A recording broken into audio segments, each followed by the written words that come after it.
I normally present these two questions to the student. Okay? And if you answer those two questions, you will you will understand what you are learning. You will appreciate what you are learning. The first question. The first question is, why am I learning this? You need to ask yourself this first question anytime you want to listen to anybody. Why am I learning this? Question 2. Okay? Now, you say, why am I learning this? Then how do I go about learning this? These are two important questions. Why am I learning this? For instance, when you take a look at this course called Applied Regression Analysis, why do you need to learn that? Of what significance it is? What benefit do I stand to gain learning it? Or what does the society, stand to gain learning that? The moment you are able to provide answer to the first question, then you will be able to appreciate whatever you are learning. Regard my experience in teaching in Africa, Europe, and United States, I realized over the years, students are just learning. They don't know the essence, or they don't know why they are learning that. Now, the second question is, how do I go about learning this? How do I go? Do I need an algebraic skill? If it is mathematically related, do I need the knowledge of calculus? What mathematical skills do I need? Do I need to possess before I will be able to understand what is being passed across? Okay, and I know, before you get into a course, you get a prerequisite, right? Okay, so which means the prerequisites are very, very important. They are very, very crucial because for you to be able to understand the information, maybe you need to have a kind of recap on what you've done before. Okay, so the moment you are able to answer these two questions, you should be fine. Okay, now the title today is actually, give me 1 second. Okay. The title today is Statistical Modeling in Overview. In the outline, I'm basically going to talk about modeling. I'm going to talk about the essence of modeling. Then I'm going to talk about the 4-step process. And you know what? I want us to relate. I realize that, students have difficulty with any mathematical related because they don't normally relate, like relating what you do in class to what happened in reality. If you're able to do that, you will appreciate what you want to learn.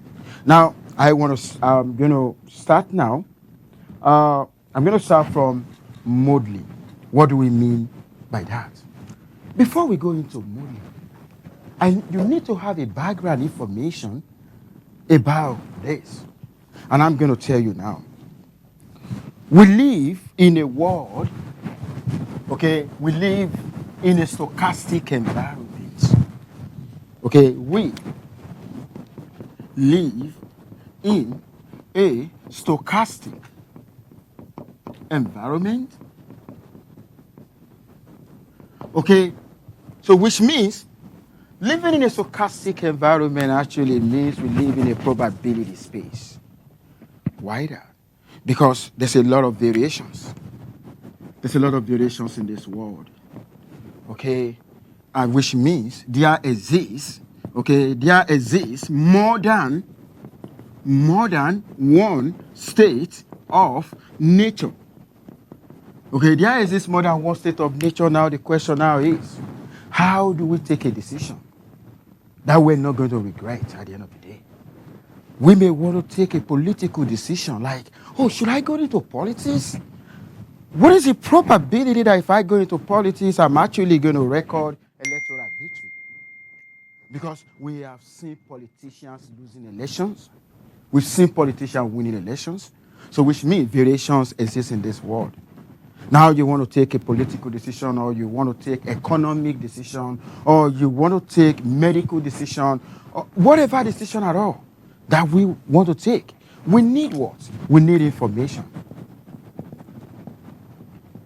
right? To be able to take correct decision, right? We need information. But you know what? This information is not readily available. And something needs to be done to get the information. The information, then we need this guy here that I call data. You know what? The information that we translate into knowledge that will enable us to take correct decision is actually embedded in the data. And what is the way? If I want to have access to the information in the data, then if I want to use statistical point of view, from statistical point of view, I'm actually need to do modeling. I'm going to say that again. We need information to be able to take a very good decision in this world. And for us to be able to do that, the information is not readily available, then we basically need data. And you know what? Even when you collect data, you can immediately have access to the information, and something needs to be done. Now, for you to be able to have access to the information, then you need to go statistical. What do I mean by going statistical is to model. Now, I'm going to give you a definition now. What do we mean by model?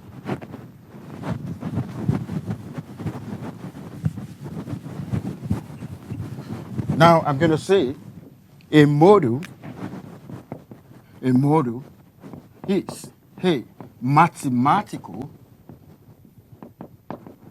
okay, or statistical representation of reality. Look at the word of reality. What do we mean by reality? Reality is an appearance of the physical world. Talking about the physical, real world. That is what we mean by reality. So why do I need information? It means as human beings, we don't have knowledge. Because the appearance of reality, the appearance of the physical world is independent of human knowledge. I'm going to say that again. The appearance of reality is independent of human knowledge.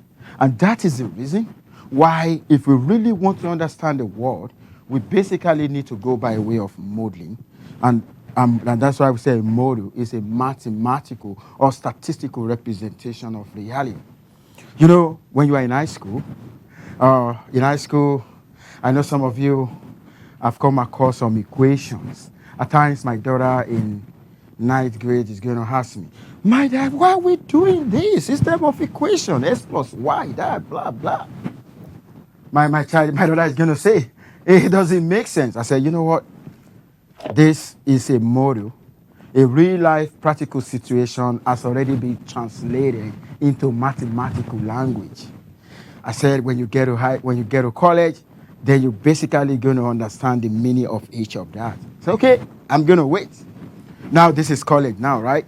So, when we talk about model, we're talking about like equations, okay? X and Y, all those stuff. And if you really want to understand statistics or anything mathematically related, you need to understand every notations, every symbol, because in a model, in a statistical model, we're going to have notations. We're going to have symbols, okay? And all those notations, symbols, they represent something in real life. So modeling is a way of converting problem in original form, okay, into mathematical expression. That's what we mean by modeling. Okay, a statistical way, or of converting problem in the original form, okay, into mathematical form. Because in statistics, in science generally, we use mathematical information. We use mathematical theory. Okay. Now, I wanted to take a look at what I have now. I said a model is a description of reality. We basically We want to use model to represent reality. We want to capture reality. But you know what? Model cannot give us exact reality. And that is the reason why I said models is not equal to reality. And I'm going to refer to what George Box, a British, said in 1976, when he published in the Journal of American Statistical Association, you know what George Box said? I'm going to write that. I'm going to write what George Box said. Okay, George Box, Box, said, and I quote, all models, are wrong, but some are useful. This is according to the George Box. All models are wrong, but some are useful. And you know why he said that? Before I go into why he said that, no matter how we try, model cannot be equal to reality. We cannot capture exact reality because the model will give us what I call approximate reality. We have an approximate. We live in an approximate world. At times when my wife, asks me something, maybe it's okay, she need this, then I always behave statistical way. I'll consider plus or minus. And he's going to say, why don't you give me exact? I say, oh my God, because we live in an approximate world. You know why? Okay, now, take a look at this. We want to simplify. When you're trying to simplify a complex situation, then the original situation can never be the same as the simplified version. Okay, that was why we said usually a simplification. So which means what we do. What model will allow us to do is to understand reality, but understanding reality is like understanding something about reality, not everything about reality. And that was why George Boss said, all models are wrong, but some are useful.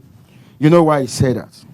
George Boss said that if you ask a question, how true is a model? Or if you say, is a model true? If you ask this question, if you mean the whole truth, the answer is no. I'm going to say that again. If you mean the whole truth, then if you mean the whole truth, then the answer is no. Because a model is not completely true. Okay? But the proper way that you're supposed to put the question is the model illuminating and useful? This should be the proper question. Is the model illuminating and useful? Okay? That should be the proper question. Okay? Because the reason why, if you mean the whole truth, the answer is no, is because whatever you do, if you use a complete, the perfect model around, there's always going to be error, no matter how we try. And that is what is making the model not to be equal to reality. And you know what? The question now is, how do they have to be wrong before they can be useful? That should be the question we should be asking. If all models are wrong, how much do they have to be wrong before they are not going to be useful? Okay? So, which means the model will not give us exact reality. Okay? And that's exactly what we are saying here. Models is not equal to reality. So, now we use model to do different kind of stuff. We want to understand the situation. We actually want to make a prediction and so on like that. Statistical models have really helped us in several ways. If you want to talk about an election prediction, there's something that we call an exit poll. Okay, an exit poll. That is an exit poll is usually conducted when election is still going on. Maybe some people have already voted, and you now ask them question, oh, who did you vote for? I remember in 2010, 2010, during a gubernatorial election in the state of California between Jerry Brown and one Republican candidate, and what actually happened, as at that time, the population of eligible voters in California was 9.5 million. And that's going to be a population size. A sample was taken 3,889 people that have already voted. CNN actually conducted this an exit poll and realized that the proportion that actually votes for the Jerry Brown, because at that time the Jerry Brown was actually the Eco Bend governor, was I think 0.531, so which is about 53.1%. And you know what? So using 3,889 out of this, the CNN projected that guy was going to win. You know what happened eventually? The guy actually won with 53.8%. Okay, now take a look at this. This is like reality, right? This is what happened, right? In reality, this is what the model actually suggested. You can see the closeness, right? If you really want to know how good a model should be to be useful, then it should be close. Whatever it gives should be close to reality. Should be very close to reality. And that's what we're going to be doing here. Because most of the assumptions in statistics actually revolve around error, which is a distance between what the model actually suggests and what happened in reality. We basically want a closeness, right? Okay, for us to have an accurate prediction. Okay, now we can have a model in terms of equations like this. This is representing something. Okay, we can have a model. And if you take a look at this, if somebody say anything can be model, yes, I'm going to say yes. Anything at all can be model. Okay, but the only thing is that we just need to understand the problem for us to know what appropriate statistical model that we're actually going to use. Now take a look at this statement here. It said, my research system is complex and cannot be described in terms of any model. That is wrong. That's not possible. Any complex situation can be actually a model. Okay, if you get things right. We live in a complicated world. You remember, I could remember in December 10, okay, December 10, 2020, okay, there was an article published in the Journal of the New England Journal of Medicine. New England Journal, okay, of Medicine, okay, in the state of Massachusetts, okay, and you know what the title of the journal is safety and efficacy, okay, efficacy of COVID-19 vaccines, okay. In this journal, they conducted using statistical approach, using statistical model. They actually, they were trying to look at the efficacy of Pfizer vaccine. They used about 40,000, I think more than 40,000 participants. They splitted them into two groups. Okay, they splitted them into two groups. They have a vaccine group and a placebo. Okay, I think specifically, they use 17,411 here and 17,511 here. Of course, they use what I call a randomized control trial that we're still going to discuss in this course. They assigned the participant into these two groups using what I call the principle of randomization. What do we mean by that? Every participant has equal chance of being assigned into any of the groups. Okay, now, you know what happened? I'm going to show you now, using a model, a statistical model, how the Pfizer vaccine actually derived the efficacy of the vaccine to be 95%. You're going to see now. Okay, so that's actually possible, because of the application of statistics, even though the statistical models, even though if all models are wrong, but some are useful, what we are trying to do is just how can we actually make them useful. Okay, now we know what happened. They were this group is actually called experimental group. Okay, experimental group.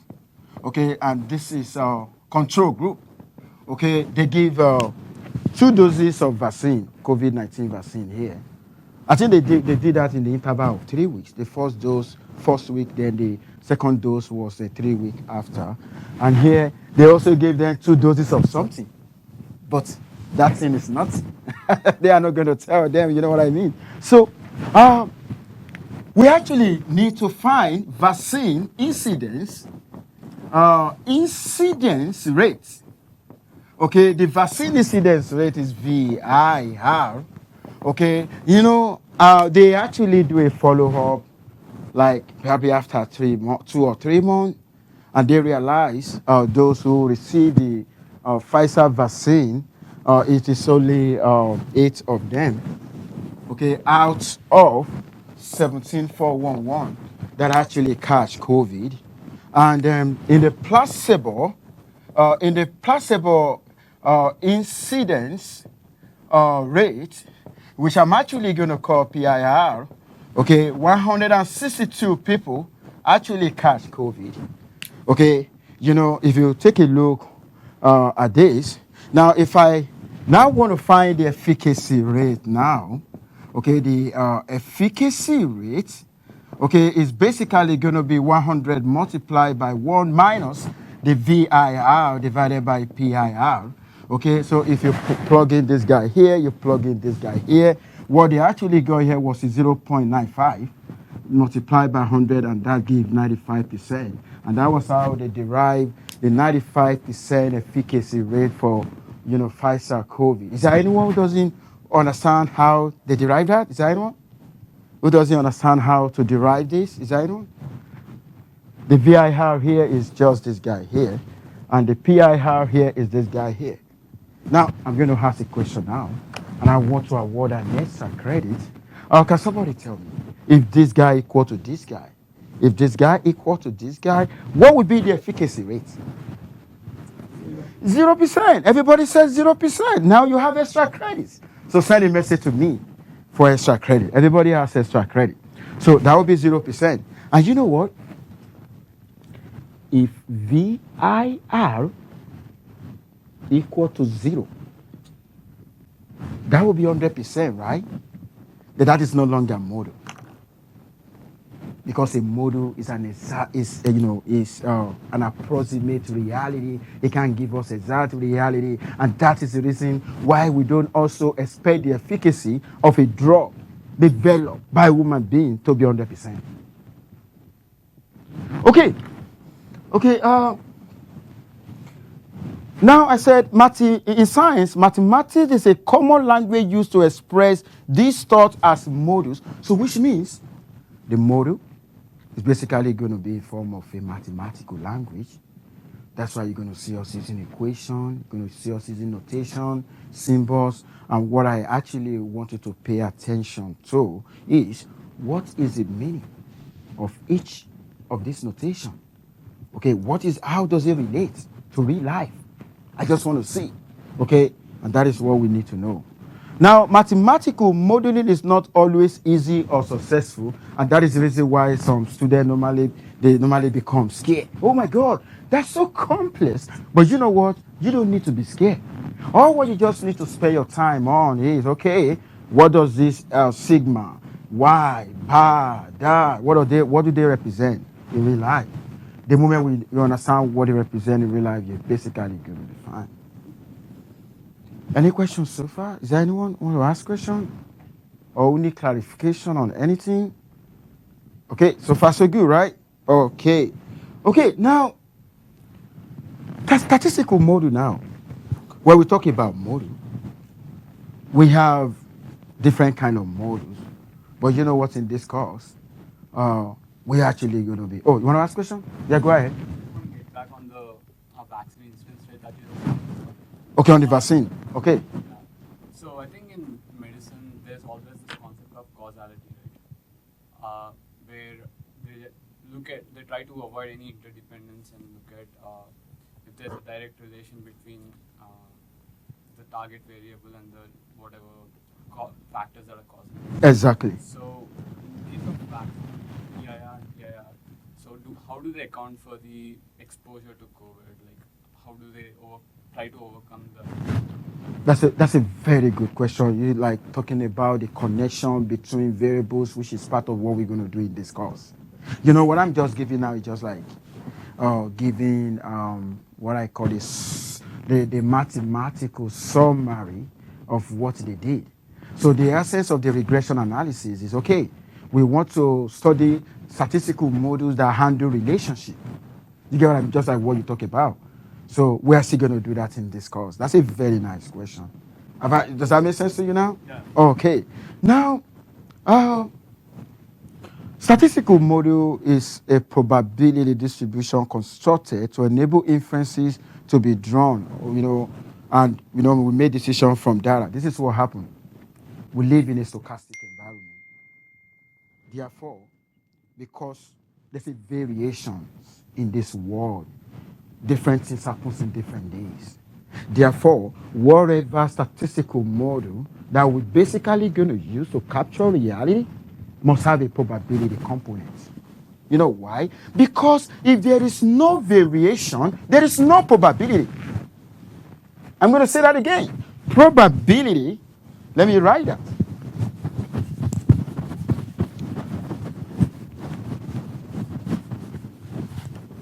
You know, probability. Oh, give me 1 second.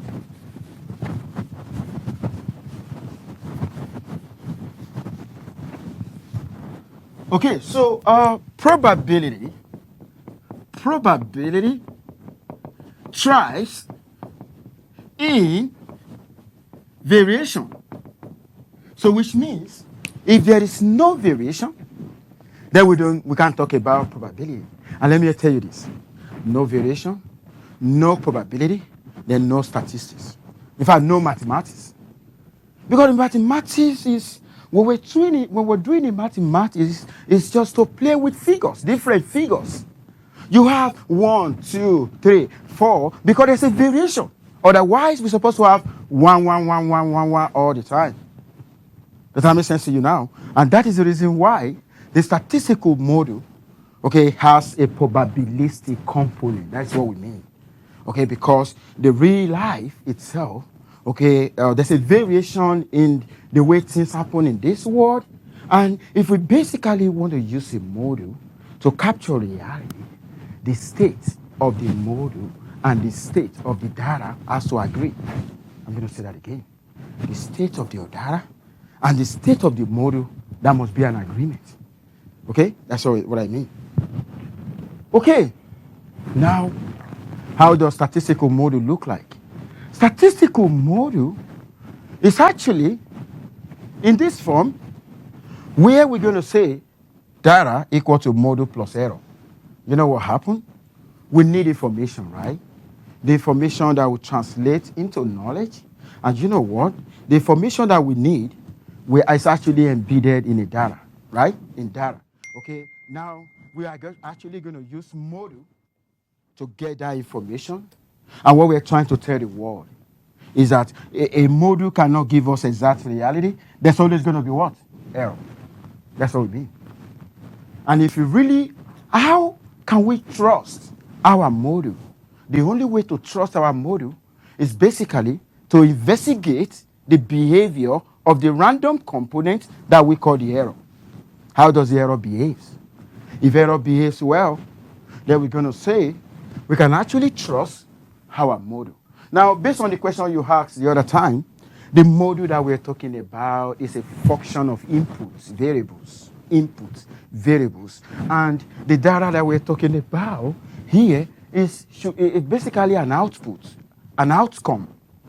And in this world, we believe there's going to be a relationship that exists between this variable and the other form of variable. And if you're able to capture that relationship with a model, what we're trying to say here, the model, any statistical model cannot capture the exact relationship between them. There's always going to be a what? An error. And that very error now is going to be the difference between what the model suggests and what happened in reality. And what we're trying to do. We don't want the gap to be like this. Otherwise, we cannot trust our model, but we actually want a situation where they're going to be so close. We know they can't just, there's always going to be difference between them. We know that. Okay, that's exactly what we mean. Okay, essence of statistical modeling. Number one, you will be better equipped to choose the right model for your needs. Let me tell you, in this class, we're basically going to work on different kind of statistical models. Okay, which one? If I have a particular practical situation now, a practical problem now, which of the models will actually work great? Okay, so that's exactly, by the time you study this, you'll be able to know which one to choose. Okay, that's what we mean. Now, you will be better able to prepare your data for analysis when you collect your data. We don't start the analysis immediately because the data that you collect from the field of inquiry is massive in nature. They are not in an optimal format. Probably we need to do some what we call data preparation. We need to put them in an orderly form for analysis to take place. You're actually going to learn that in this course. Okay, the last one here, you will become a better communicator. If you take it, and that is the reason why we say statistics, is a scientific collection of data. Okay, when you collect your data, okay, you summarize your data. You do analysis on your data. When you do analysis on your data, then you interpret results. Okay, now when you interpret results, then the next thing you're going to do is to present the results. You're communicating the result. You're like what I'm telling you now. You need to first do some stuff behind the scene before you now confront people and say, okay, you know what, this is that, this is that. You get what I mean? So that is what we call, becoming a better communicator. Okay, so with that. Okay. Now, if I want to go, let's say I have my data set now. I've already collected data set that is relevant to the problem I want to address. You don't collect data without you want to solve a problem. It is only when there's a problem that you get your data, right? Now, if you now want to seek redress within a statistical framework, then we got steps that you're actually going to follow. That's what I want to discuss now. 4-step process. Okay, I want to discuss that now. Number one, in a 4-step process, you need to choose a form of the model. We have in studying linear relationship study relationship between variables. For instance, I may want to study what is the relationship between the proportion of votes received by a Republican candidate in 2016 and the proportion of votes received by a Republican candidate in 2020. For instance, if I want to focus on the former president now, former President Trump, he contested in 2016 and he also contested in 2020. And if I basically want to look at the relationship across counties in the United States about what is the relationship between the proportion of votes received by former President Trump in 2016 and in 2020, okay, if I want to figure that out, why am I interested in model that study relationship? Because I will be able to make a connection, I will be able to make a prediction. So which means I need to choose a form of the model. Is it going to be a linear relationship? Is it going to be a quadratic? So in this course, you're basically going to hear me talking about linear regression, talking about non-linear regression and so on like that. We got different forms, statistical model can be. Okay, so we need to choose a form for the model. And let me tell you this. The difference between a statistician or the difference between using a statistical framework and the machine learning. Has anybody heard about machine learning here in this class? Machine learning? Okay.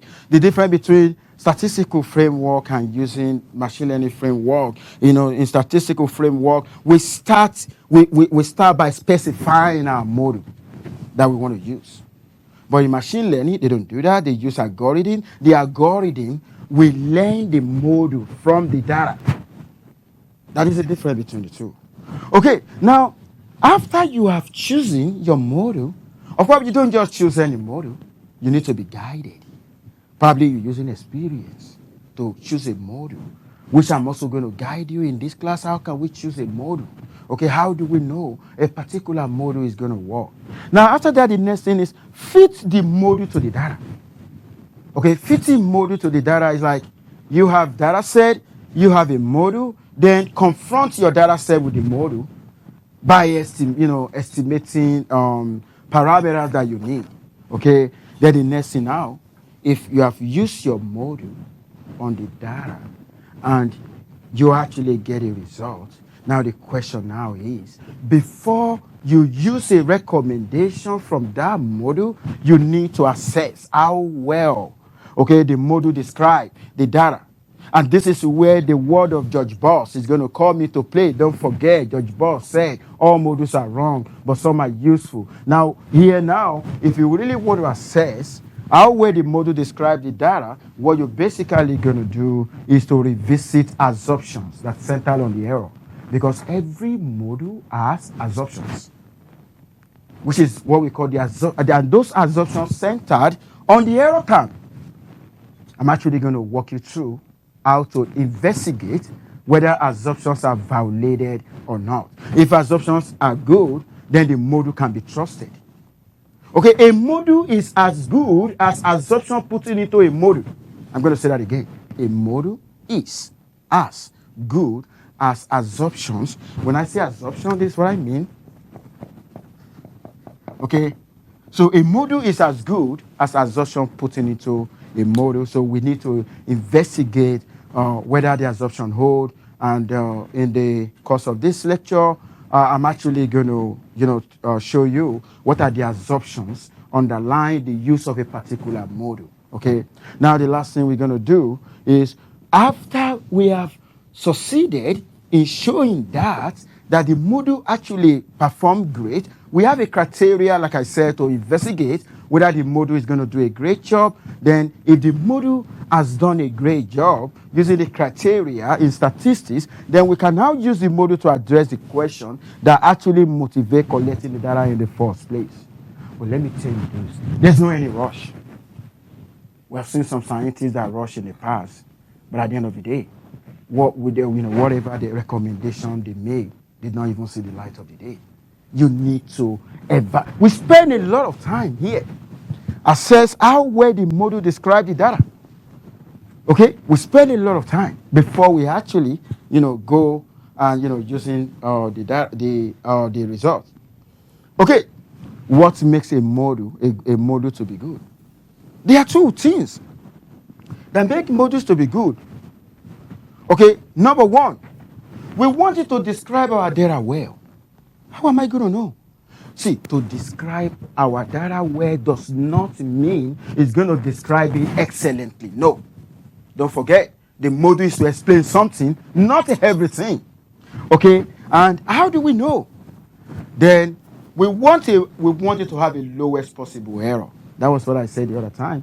If it has a lowest possible error, it means there's going to be a kind of a very negligible gap between the model and reality. And you know what? The last thing here, then it turns out that, a second, we want it to generalize well to new data set. Okay, if a model is fantastic, using a new data set, then it will be able to generate. Don't forget, the new data set is not from the original data set, but if the model is fantastic, then it's basically where you have a new data point. If you plug that into the model, then it will be able to generalize to that. Okay.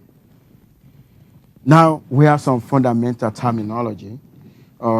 when you are collecting your data, there's something that we call observational units.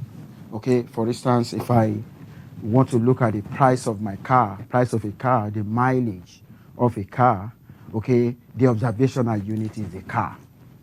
Okay, that observational unit is the car. And the variables will now be the price of the car, the mileage of a car. And that was why I say observational units are the objects or people or cases on which data are recorded. In statistical analysis, particularly when you are trying to study a relationship between variables, you need to be able to identify what is the observational unit. Okay, now the variables now uh, the variable that we're talking about are the characteristics that are measured. Oh, I want to know the price of a stock. Oh, I want to know, maybe you're talking about, just like what I said the other time, the proportion of voters that voted for a Republican candidate in 2016, or I'm talking about the weight of a patient or height. Those are variables. And what do we mean by variable? A variable is anything that is liable to change. Oh, why are we considering variable? Because we live in a stochastic world. There's a variation in the world. And that is why we talk about variable. Now, we have different kinds of variable. We have the response variable. We have the explanatory variable. Let me tell you, the explanatory variable is more or less like an input variable. We also call it predictor. Okay, in an experimental data, we call it a variable that can be manipulated. Okay, so then we have the response variable is an outcome variable. We also call it dependent variable. A response variable depends for its value on another variable. Maybe for instance, you want to know what is the performance, what determines performance. Oh, I need to study hard. Then I need to study hard will be an explanatory variable to performance because the performance is going to be an outcome. Do you have an A or do you have that? Okay, so in this course where we're going to be applying linear, different kind of regression, you need to identify what variables are. Oh, what is next? Then what is next? We're actually going to start on Friday. How do we actually study relationship between variables using graph? And that's what we call a scatter plot. And I also want to use this opportunity to tell you I've already published some of the lecture notes. You can check the canvas. This is where I'm actually going to stop today. Is there anyone who want to ask question or who need clarification on anything? Is there anyone? Oh, okay, go ahead. So how do we know that the sample that we have collected is sufficient? How Oh, do we know that's that it. the data is not biased? Thank you so much. How do we know that the sample we have collected is sufficient? In statistics, that's what we call sample size determination, okay, which is going to be part of what we're going to do in this course. I've heard about what they call central limit theorem, right? Just like how they say, oh, how sufficiently large is my sample? It's good because before we can detect an effect. How do we know what samples to take? Of course, we're actually going to handle that in this course as well. That's a very good question. Okay, is there anyone who want to ask question again? Okay, go ahead. Can you explain the difference between machine learning and statistical modeling? Like, can you just simplify it because there's many things like data mining, data processing, and also machine learning and statistical modeling and things I think are connected in some point or something. That is a part of the variations we have in the world. What I can tell you, I'm going to tell you authoritatively that I am a statistician to the core and I'm also a data scientist to the core because this is what happened. The difference between the two, I'm going to say machine learning is a variant of statistics, just like you have the variant of COVID, right? Okay, which means it's from statistics. But when do we go for machine learning and the like? When you have big data. You know why? Statistical models struggle with big data. Okay, and that is the reason. Some of you may say, but what about central limit theorem? We're talking about thousands of samples that talk about, of variables, talk about in gene sequencing. It's going to get to a point that statistical model will break down, and that is the reason why we need a machine learning approach. But you know what? The two of them has its advantage and disadvantage, and that is the reason why in this part of the world we need to understand what machine learning does and what statistical model does. I can tell you that statistical model is for explanation, module explanation. But when you're talking about predictability, machine learning, predictability, there's a difference between module explanation and module predictability. You get what I mean? There's a lot of story on that. You can meet with me in my office hour and I'm going to tell you more. But that's a very good question. But the two are very, very useful. Does that make sense? Okay. Any other question? Okay. I have a question. What was the textbook? Oh, I put the textbook on the syllabus. Oh, you mean the link? Link is useless. Oh, okay. You mean the link to access the textbook? Is that what you mean? Okay, I'm going to do something today. I will put the electronic version of the textbook on Canvas. You like that, right? I'll put the electronic version of the textbook on Canvas. Check today. Have I answered your question now, right? Okay. Okay. Have a good day, everyone.